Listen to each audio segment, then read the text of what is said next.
Hello mga brothers and sisters, good morning. Morning. Ito po ang aking mga kasama sa Morning. spiritual na pamumuhay during Holy Week. Titiis.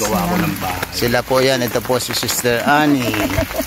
Ito si Brother Oscar Ramirez na poging-poging senior. Ayan naman sinyo. Ito po si Sister Juby, Sister Prissy at si Brother Danny. Yan ang aming Pangulo. Ito ang lugar na saan?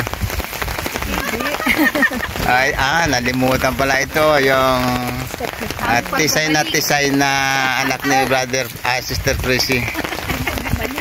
Yan. Ang pagbabalik ng Panday. Kaya ikaw inalis na doon sa dating trabaho mo, nilipat ka, nagplano andyan sa'yo kasi matagal ka nang hindi